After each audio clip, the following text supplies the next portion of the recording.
సంగారెడ్డి జిల్లా అమీన్పూర్ మున్సిపల్ పరిధిలో హైడ్రా కమిషనర్ రంగనాథ్ పర్యటించారు. తరచూ అమీన్పూర్ వాసులు భూ కబ్జాలపై చెరువుపై ఫిర్యాదులు చేస్తుండటంతో హైడ్రా కమిషనర్ పర్యటనకు ప్రాధాన్యం ఏర్పడింది.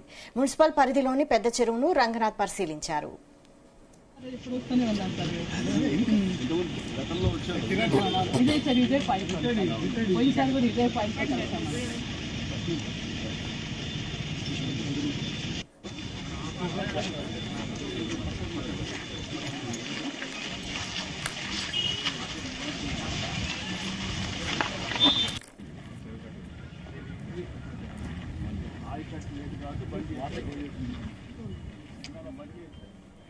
చెరువులోని నీరు తూముల ద్వారా కిందకు వదలకపోవడంతో ఎగువన ఉన్న తమ నివాసాలు మునిగిపోయాయంటూ స్థానికులు ఫిర్యాదు చేశారు. నిపుణుల కమిటీ వేసి నివేదిక తెప్పించుకుని ప్రభుత్వానికి సమర్పిస్తామన్న కమిషనర్ హామీ ఇచ్చారు.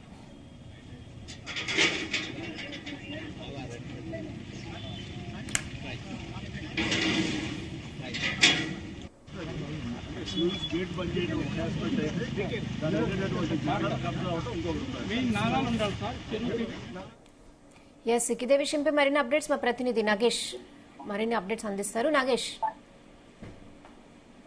సంగారెడ్డి జిల్లాలో హైడ్రా కమిషనర్ రంగనాథ్ పర్యటన ఒకసారిగా ఆసక్తి కలిగించుకోవచ్చు.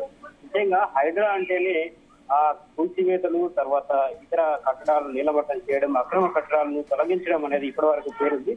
అయితే హైడ్రా కమిషనర్ రంగనాథ్ చేసిన పర్యటనలు కొత్త ఆసక్తిని కలిగిస్తుందని చెప్పుకోవచ్చు.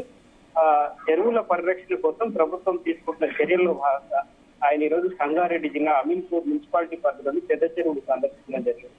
అయితే రెవెన్యూ తర్వాత ఇతర అధికారులు, ఇరిగేషన్ అధికారులు ఎవరైతే ఉంటారో వారిని వెంబడి వేసుకొని తీసుకెళ్లి పెద్ద చెరువు కబ్జాకు గురవుతున్న పరిస్థితులు అక్కడ స్థానికులతో స్వయంగా ఆయన మాట్లాడడం జరిగింది. కొంతమంది చెరువు కబ్జాకు గురవుతున్నట్టు ఫిర్యాదులు చేయడంతో హైడ్రా కమిషనర్ అక్కడికి వచ్చినట్టుగా తెలుస్తుంది. ఎవరైతే స్థానికంగా ఉన్నారో స్థానిక ప్రజలు వెల్లబుచ్చిన అభిప్రాయాలను అయితే రంగనాథ్ తీరిగా విన్నారు. ఏవైతే కబ్జాకు గురి చేస్తే ఊరుకునేది లేదని చెప్పి ఈ సందర్భంగా ఆయన స్పష్టం చేసినట్టుగా చెప్పింది.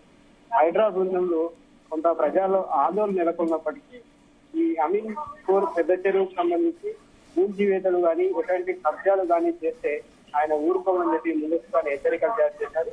సహజ వనరులకు ఎలాంటి ఇబ్బందులు కలగకుండా మేమైతే చర్యలు చేపడుతున్నాం. ప్రభుత్వం ఈ విధమైన ఏర్పాట్లు అయితే చేస్తుంది. అమీన్పూర్ పరిసర ప్రాంతాల్లో దాదాపుగా రెగ్యులర్ గా పిటిషన్స్ రావడం, ఫిర్యాదులు రావడంతో ఈ ప్రాంతాల్లో అక్కడ ఏం జరుగుతుందనేది క్షేత్రస్థాయిలో తెలుసుకునేందుకే ఈ విజిట్ చేస్తుందని చెప్పి రంగనాథ్ అయితే చెప్పారు. అక్కడ ప్రజలతో ఆయన మాట్లాడిన సందర్భంలో ఏవైతే అక్రమాలు జరుగుతున్నాయో వాటిని కూడా ప్రజలు ఆయన దృష్టికి తీసుకురావడం జరిగింది. కొంతమంది వెంచర్లు వేసి వెంచర్ల కోసం ఏదైతే చెరువుకు సంబంధించిన నాళాలను తొలగించడం, తర్వాత తూములను కూల్చివేయడం ఇలాంటి చర్యలు చేపట్టారని చెప్పి వాళ్ళు తెలియజేయడం జరిగింది. దీంతో రంగనాథ్ స్పందిస్తారు. ఏదైతే చెరువు పరిరక్షణ కోసం ఒక ప్రత్యేక టీం నిపుణులు అయితే ఉంటారు.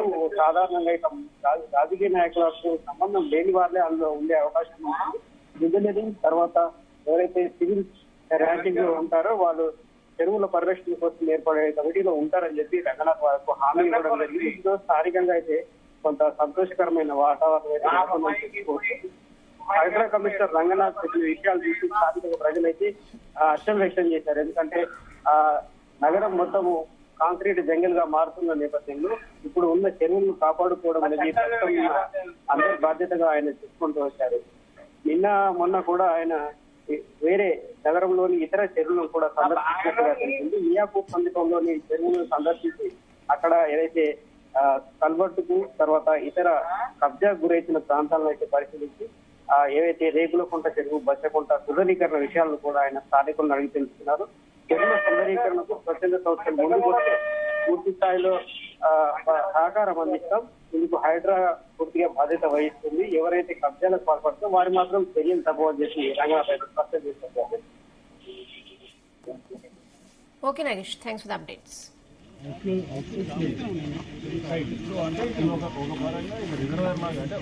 డ్యామ్ బండ్ లెక్క తయారైంది.